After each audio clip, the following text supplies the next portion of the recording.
E eu quero convidá-los a abrir a palavra de Deus no livro de Atos, capítulo 11. Eu quero convidá-lo a deixar a Bíblia aberta, que nós iremos conversar do verso 19 ao 30.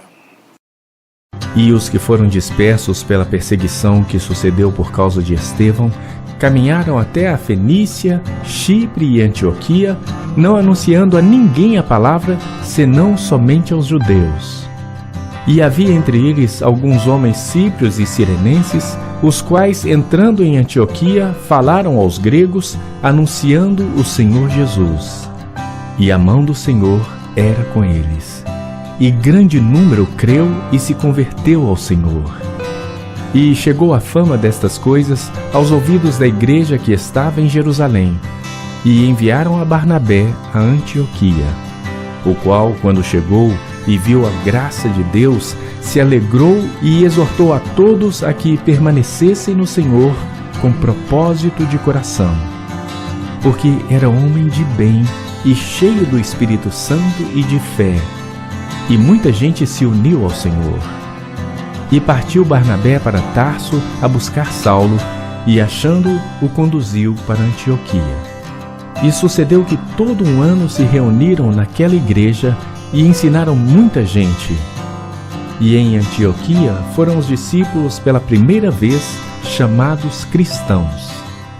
E naqueles dias desceram profetas de Jerusalém para Antioquia. E levantando-se um deles, por nome Ágabo, dava a entender pelo Espírito que haveria uma grande fome em todo o mundo, e isso aconteceu no tempo de Cláudio César. E os discípulos determinaram mandar, cada um conforme o que pudesse, socorro aos irmãos que habitavam na Judéia. O que eles com efeito fizeram, enviando-o aos anciãos por mão de Barnabé e de Saulo. Vamos orar? Senhor, nós te louvamos e te agradecemos pela tua mãe palavra.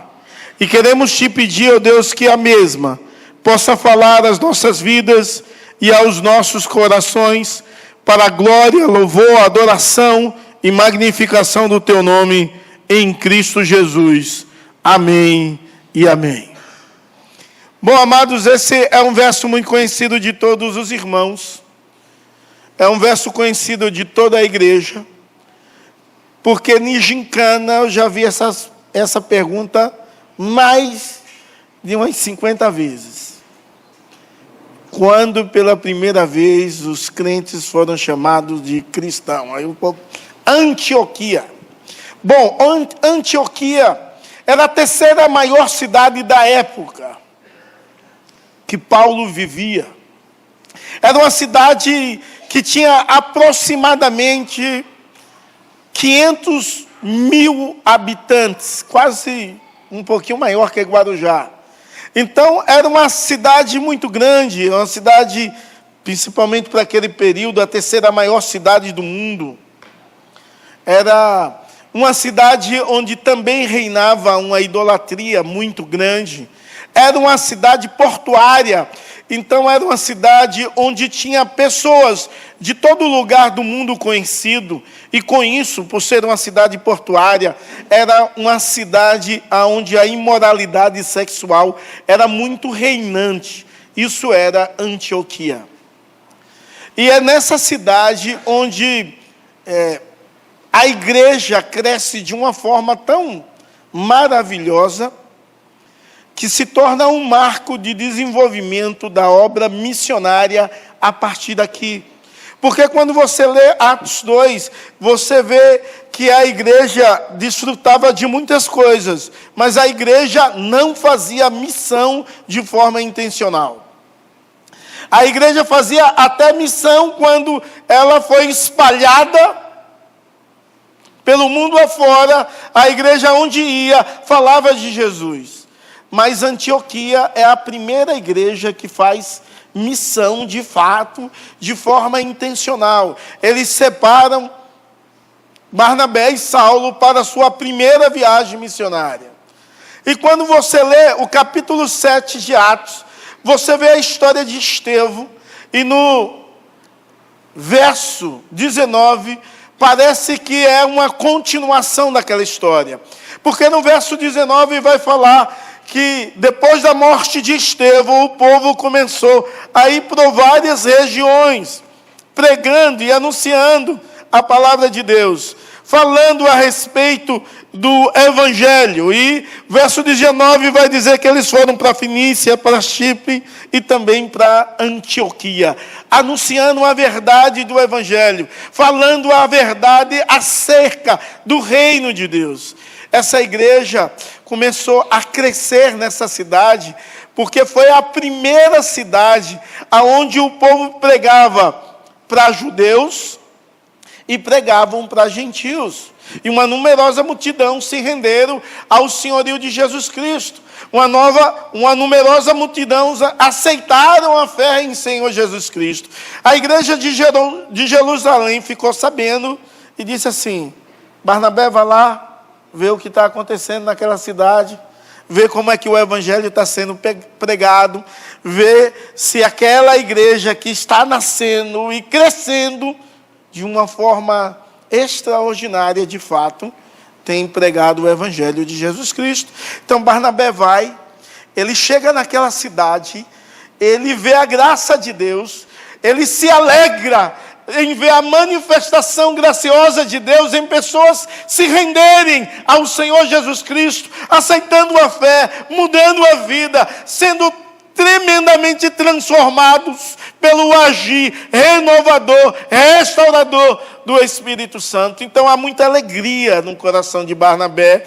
E Barnabé, a palavra de Deus vai dizer que ele era um bom homem, era um homem cheio do Espírito Santo, era um homem cheio de fé. A palavra de Deus vai nos falar a respeito de Barnabé, e com certeza, com a chegada de Barnabé, a igreja começou a crescer mais, e Barnabé chegou não com espírito de acusação, ele chegou naquela cidade com o intuito de encorajamento. Diz a palavra de Deus que Barnabé encorajava os irmãos a permanecerem firmes na fé, apesar das lutas, apesar das dificuldades, apesar de tudo o que poderia passar a igreja do Senhor Jesus Cristo, deveria estar firme na fé, e ele começou a encorajá-los de uma forma tão maravilhosa e graciosa. A igreja então cresce mais. O crescimento da igreja é narrado no verso 21, verso 24, verso 26. Então essa igreja era uma igreja que crescia de uma forma tão esplendosa. E parece que o crescimento começa a tomar proporções maiores, e ele entende que precisa de ajuda. Então ele resolve ir chamar em Tarsus Paulo. E ele vai e chama Paulo. E durante um ano fica em Antioquia. Segundo o texto que nós lemos, Paulo e Barnabé ensinando a palavra de Deus. E a transformação foi tamanha que pela primeira vez o povo daquela cidade via a mudança, a transformação na vida daquelas pessoas que diziam: eles são pequenos cristos. Eles são igual a Cristo. Mas não era só Paulo e Barnabé, era todos os convertidos. Havia uma transformação, uma mudança tão grande, que eles olhavam para eles e diziam: são como Cristo. Quando você continua a ler o texto, verso 27 até o 30, você vai ver que a igreja de Jerusalém manda uns profetas para aquela cidade. E os profetas chegam ali. Ou seja, a igreja estava se fortalecendo cada vez mais. E quando os profetas chegam naquele lugar, Deus, na sua santa bondade, levanta um profeta que diz bem assim: vai haver uma fome nesse lugar. Há uma generosidade, um espírito de voluntariedade, de doação, de comoção se levanta no meio do povo, e todos começam a ofertar e a ajudar. E a igreja do Senhor se torna uma grande potência na terceira maior cidade do mundo conhecido, Antioquia. E aqui, a partir desse texto, do verso 18 ao verso 30, vai nos dar característica de uma igreja que pela primeira vez foi chamada de cristão. E o que fez com que pudessem ver neles que eles de fato eram de Cristo? Em primeiro lugar, eu quero meditar ao meu e o seu coração que essa igreja era uma igreja que evangelizava. Então, o povo de Deus, quem é crente de fato, sente prazer em falar de Jesus e da boa notícia do Evangelho. Uma outra característica que podemos ver é o encorajamento. Quem é cristão verdadeiro, ele sente que tem uma obrigação não só de evangelizar e de falar da boa notícia a respeito de Jesus e do Evangelho, mas ele entende que ele é um encorajador. Sabe por quê? Porque todas as pessoas passam por desânimo. Todos nós ficamos desanimados na fé, tristes, algumas vezes cansados. E precisa ser encorajado, precisa ser animado por alguém com a palavra de ânimo, ou com alguém que tem uma postura de dizer: olha, eu estou contigo, conte comigo, você não está só. É claro que essa segunda característica também é tão importante quanto a primeira. Mas em terceiro lugar, a igreja é uma igreja que dá exemplo. Exemplo da sua vida com Deus, exemplo da vida do Espírito Santo na vida dela, de uma forma tal onde os seus atos e suas palavras são transformadas pela manifestação maravilhosa do Evangelho no nosso Senhor e Salvador Jesus Cristo. Em terceiro lugar, ou em quarto lugar, e em último lugar, essa igreja é uma igreja de emissários, é uma igreja de mensageiros, é uma igreja que compreende, que tem de ministrar e pregar a palavra de Deus aqui e ali e acolá. Sabe, irmãos, são 4 aspectos. Será se você tem esses 4 aspectos? Será se você não só sabe definir o que é cristão, mas será se você é um cristão? De fato, de verdade. É alguém que fala das boas notícias do Evangelho em todo momento, a todas as pessoas e em todos os lugares.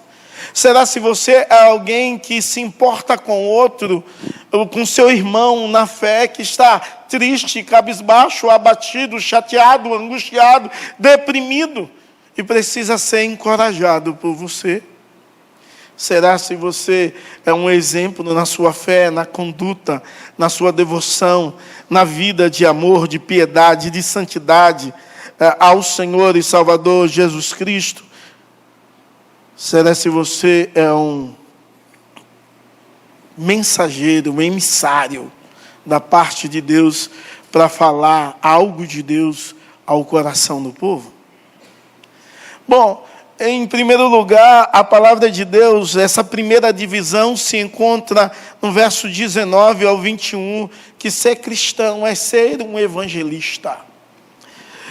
O verso 19 diz assim: então os que foram dispersos por causa da tribulação sobreveio a Estevão, espalharam até a Fenícia, Chipre e Antioquia, e não anunciando a ninguém a palavra, senão somente aos judeus. Alguns deles, porém, que era de Chipre, de Cirene, e que foram até Antioquia, falava também aos gregos, anunciando-lhe o Evangelho do Senhor Jesus. Verso 21. A mão do Senhor estava com eles, e muitos crendo se converteram ao Senhor. Em primeiro lugar, o que é ser cristão? É ser um evangelista que compartilha a mensagem do Evangelho. Quando você lê o verso 19, você vê que eles compartilhavam a mensagem do Evangelho aos judeus. Eles saíram dispersos e aonde eles passavam, ele falava da boa notícia do Evangelho. Sabe qual é a boa notícia do Evangelho? Que há salvação em Jesus Cristo e há perdão em Jesus Cristo para os nossos pecados. Então eles compartilhavam essa mensagem. Quando chega no verso 20, o povo de Deus que chegou até Antioquia, eles não só pregavam para judeus, eles pregavam para os gentios. Eles falavam a palavra de Deus aos gentios, e a palavra de Deus diz que muitos se converteram.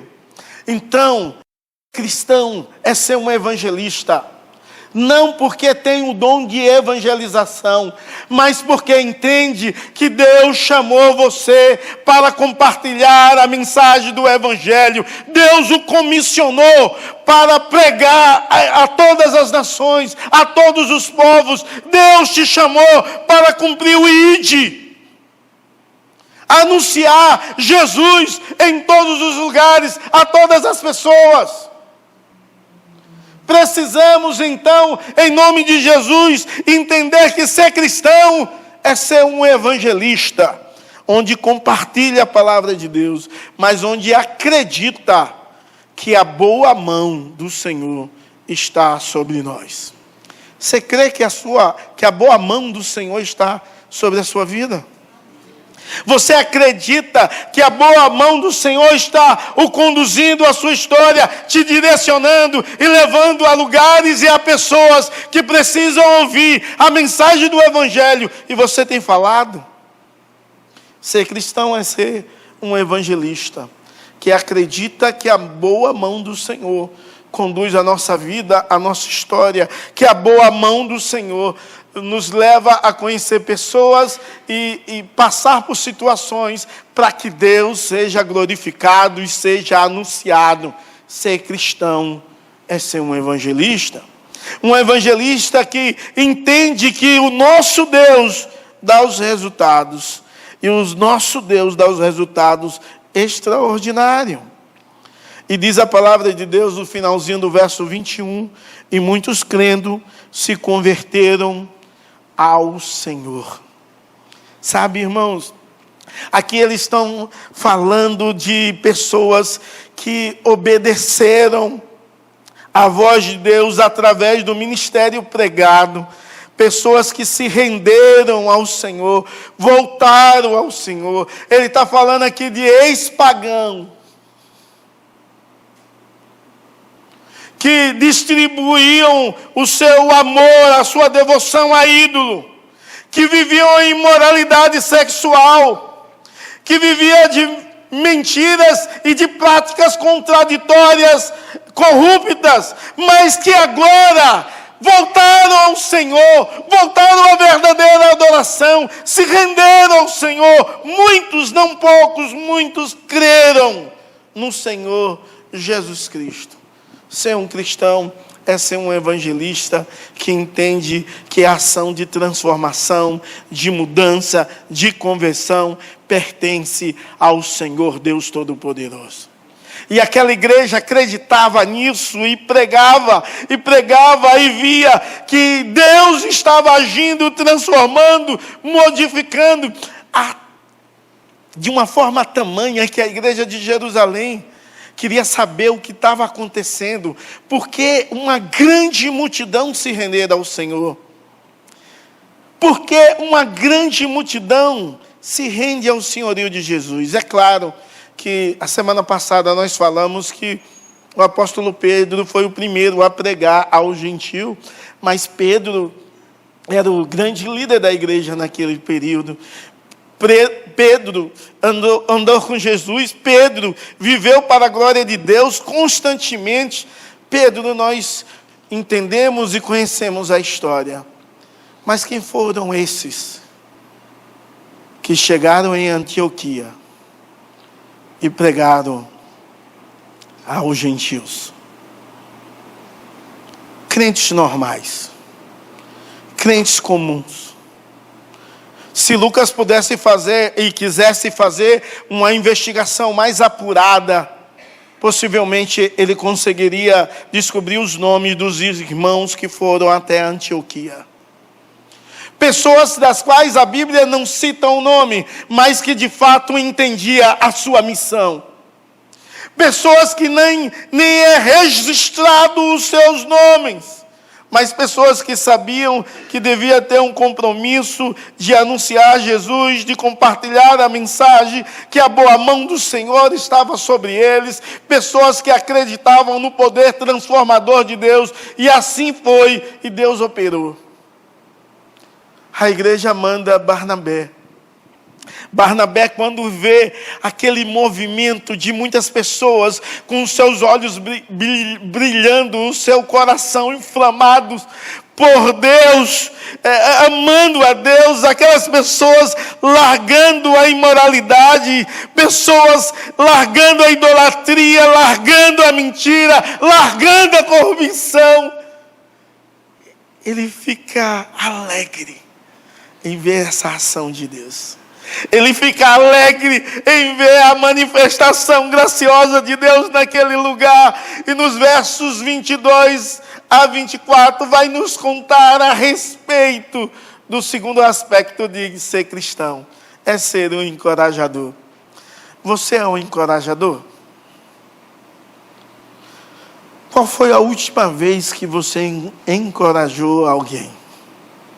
Sabe, Barnabé não vai para aquela cidade com o intuito de acusar, com o intuito de criticar, com o intuito de tecer comentários maldosos. Ele não vai para aquela cidade com um coração dizendo: eu sei mais do Evangelho do que esses irmãos leigos que pregaram o Evangelho em uma cidade,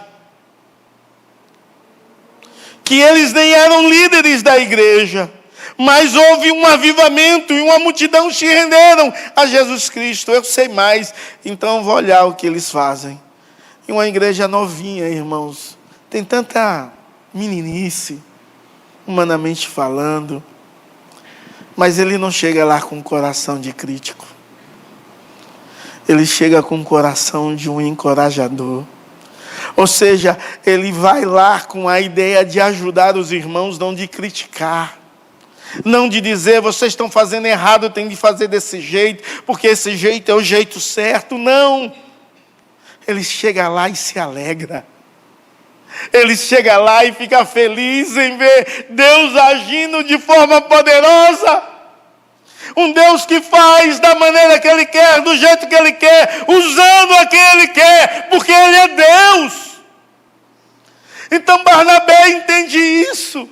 Ele tem essa compreensão maravilhosa na sua mente e no seu coração, e vê Deus agindo, fica feliz. Fica feliz, fica alegre com a manifestação graciosa de Deus naquele lugar. Diz a palavra de Deus, verso 22 ao 24, a notícia a respeito deles chegou aos ouvidos da igreja que estava em Jerusalém, e enviaram Barnabé até Antioquia. Tendo ele chegado, vendo a graça de Deus, alegrou-se, e exortava a todos a que com a firmeza de coração permanecesse no Senhor, porque era homem bom, cheio do Espírito Santo, de fé, e muitas gente se uniu ao Senhor. Sabe, irmãos, Barnabé é um cara encorajador.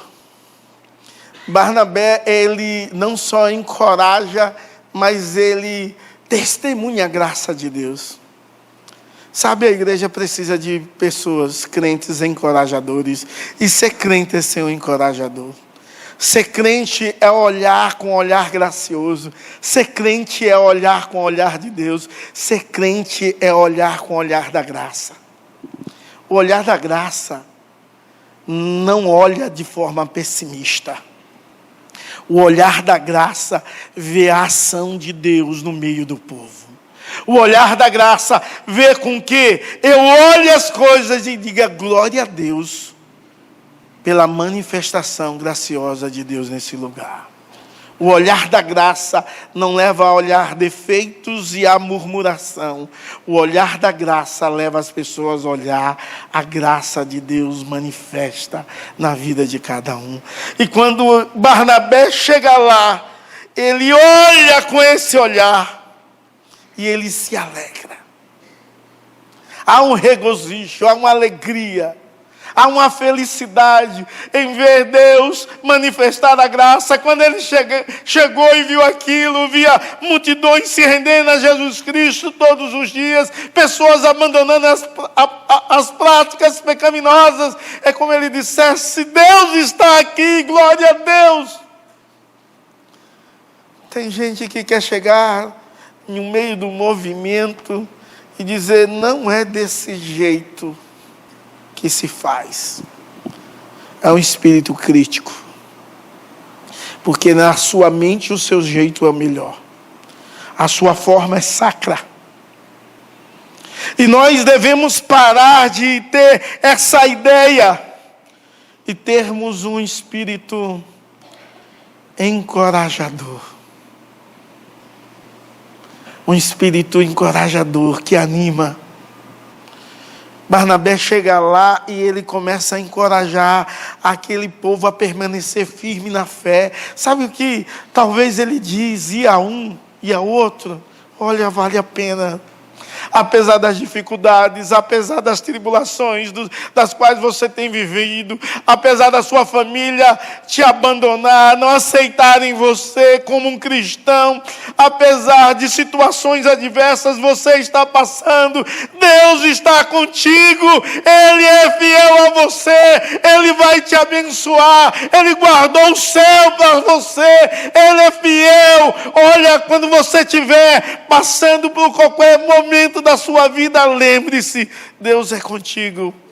Talvez ele citou Isaías, dizendo assim: quando passarem pelas águas, você não irá se afogar.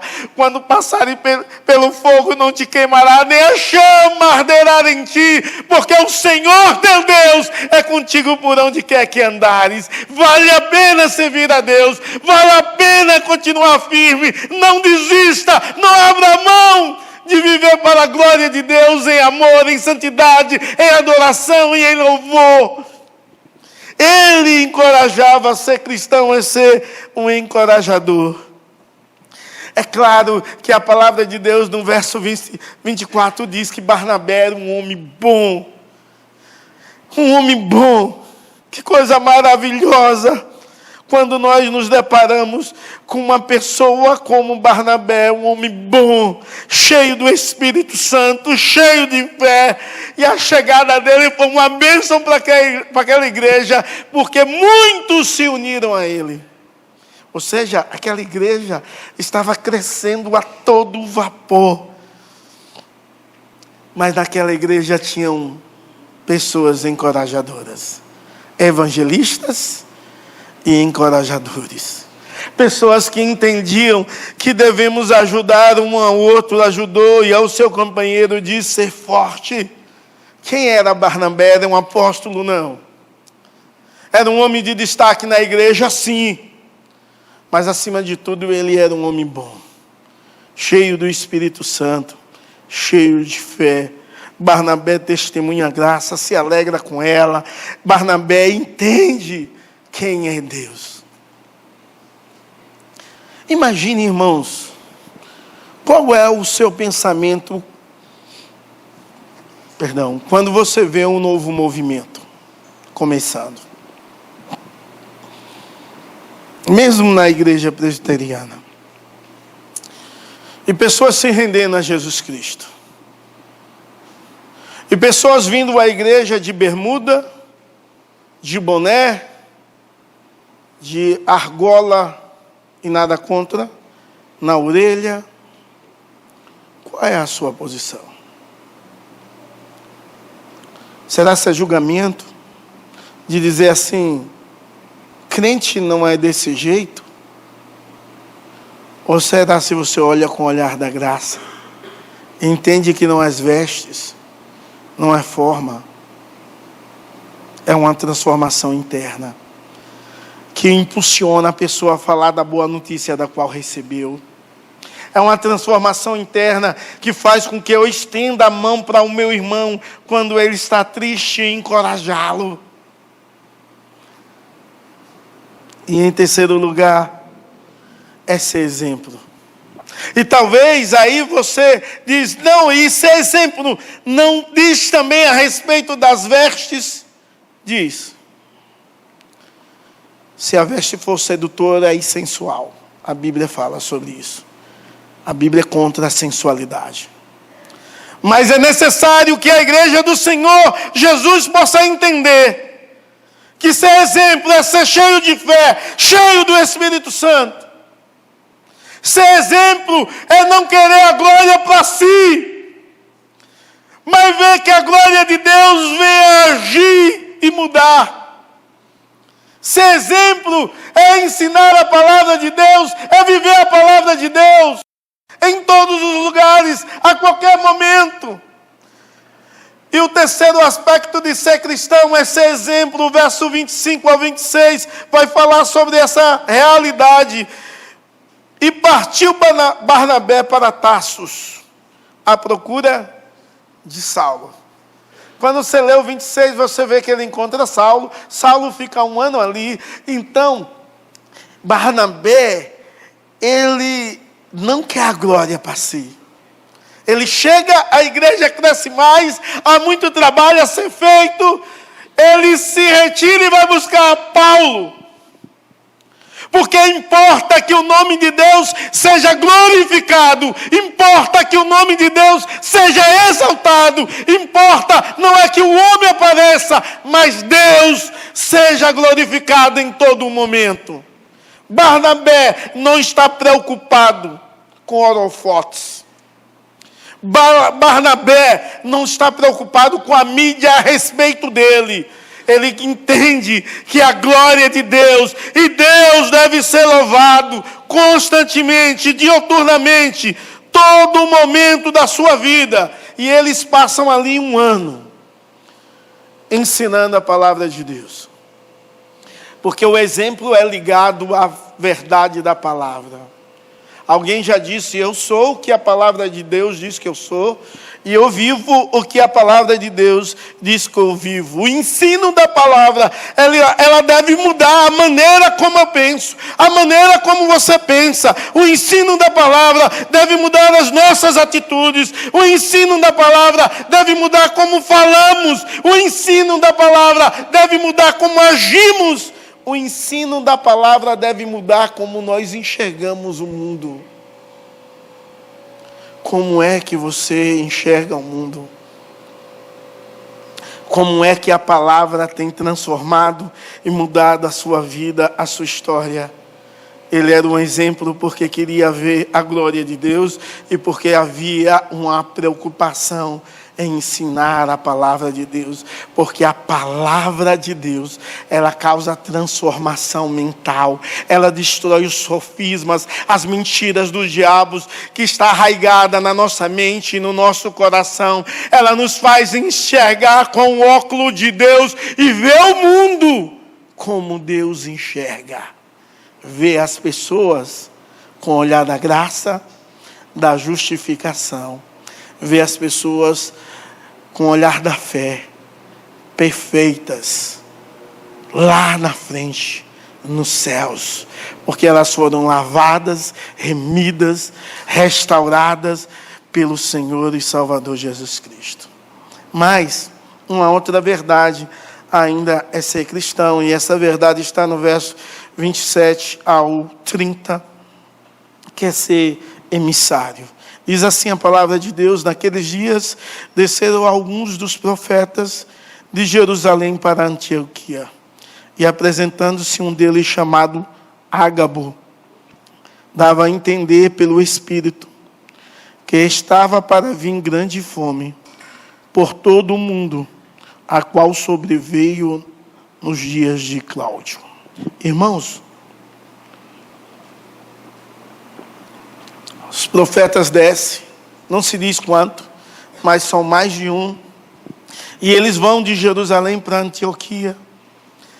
Os profetas tinham um papel muito importante no Antigo Testamento, E no Novo Testamento, o papel deles continua sendo o mesmo. É edificar pela palavra, é ensinar a palavra, é exortar, é consolar e é transmitir diretamente a palavra de Deus de forma direta. E aí levanta-se um profeta que recebe uma palavra direta de Deus e ele transmite de forma direta o que Deus deseja fazer. E o que Deus vai fazer é trazer uma fome no mundo inteiro. Quando a igreja ouve isso, a igreja entende que é Deus alertando a igreja. E o verso 29 diz assim: os discípulos, cada um conforme as suas posses, resolveram enviar socorro aos irmãos que moravam na Judeia. Ser cristão é ser emissário de Deus. É falar de Deus, é falar a respeito de Deus. É diferente de um evangelista, porque o evangelista fala das boas notícias de Deus a quem não conhece. O mensageiro fala ao povo de Deus a respeito de Deus. Seja ela uma mensagem de ensino, de consolo, de exortação, ou seja, uma palavra direta de Deus. E nesse caso houve uma palavra direta de Deus. E sabe qual é a posição da igreja? É ter prazer em doar de forma generosa. Por ser cristão, é ser porta-voz de Deus, é ser mensageiro, oráculo de Deus na terra, mas é ter voluntariedade no seu coração para ajudar, para ofertar, para dizimar. É impossível ser cristão sem ser generoso para com Deus e para com a obra de Deus. É impossível ser cristão sem ter um coração generoso para ajudar, para abençoar. E mais, o reino de Deus. O que é ser cristão? Esse texto nos ensina que é falar das boas notícias, é ser um evangelista, é ser um encorajador. Ser cristão é ser um exemplo. Ser cristão é ser um emissário, um mensageiro de Deus. Ser cristão é ser voluntário, é doar-se em favor do reino, do outro, é aprender a abrir mão. Não é ser mão de vaca, mas ser alguém entendendo que tudo que você tem, tudo que você é, pertence a Deus. Eles ouvem isso, antes de acontecer, eles ajudam os irmãos da Judeia. Meus irmãos, você tem sido cristão. Você tem falado da boa notícia do Evangelho. As pessoas que te conhecem, as pessoas das quais Deus faz com que passe por você. Você tem tido uma postura assim. Você tem sido um encorajador. Olha para o seu irmão que está triste, angustiado, e chega nele e diz: olha, meu irmão, vamos continuar. Olha para Jesus, não tira o olhar dele. Olha, as coisas vão mudar. Vamos orar. E ora pelo irmão. Crê no poder de Deus, porque a mensagem é pregada com fé. Com fé. As conversões aconteciam porque o povo acreditava. O encorajamento foi ministrado porque quem ministrava com fé, acreditando. Eles eram exemplo. Eles falavam a respeito de Deus de forma pessoal e direta. Não sei como você tem vivido, ou se de fato você é cristão ou não. Mas eu sei de uma coisa, que você não pode ficar em cima do muro. Porque o muro não pertence a Deus. O muro é do diabo. Você precisa ser de fato um homem e uma mulher que se rende a Jesus Cristo, entendendo que Ele é Senhor de tudo. De tudo que você tem, de tudo que você é, dos seus sonhos, dos seus projetos, dos seus anseios. Isso é ser cristão. Cristão tem um coração voluntário e doador. cristão, ele não é constrangido a doar, ele doa de forma voluntária, porque ele entende que tudo o que ele tem pertence só ao Deus Todo-Poderoso. Que você e eu possamos ser de fato pequenos cristos, onde o brilho de Jesus, as palavras de Jesus, o amor de Jesus, a misericórdia de Jesus, a comunhão que Jesus demonstrou, o perdão do qual ele viveu, eu e você possamos viver sendo voluntários com tudo que Deus nos deu, em nome de Jesus e para a glória do Senhor. Amém. Deus, em nome de Jesus, aqui está o teu povo intercedendo um pelo outro, compreendendo, ó Deus, que o Senhor também nos chamou para sermos encorajadores. Oh Deus, em nome de Jesus, abençoa o teu servo, a tua serva, que são ministrados pelos os que estão próximos. Que a tua bênção, a tua paz, o teu ânimo, a alegria do Senhor, o milagre do Senhor, a restauração do Senhor possa acontecer na vida do teu servo e da tua serva, para a glória do nome do Senhor e Salvador Jesus Cristo. Meu Deus, em nome de Jesus, traz um impacto, uma transformação na mente, no coração do teu servo, da tua serva, pelo desejo de ler a tua palavra e vivê-la para a glória do teu nome, em Cristo Jesus. Sejam abençoados, sejam tremendamente abençoados, que chuvas de bênçãos venham ser derramadas sobre a sua vida, sobre os seus sonhos, sobre os seus projetos, sobre os seus negócios, em nome de Jesus, e para a glória do Senhor. Amém e amém.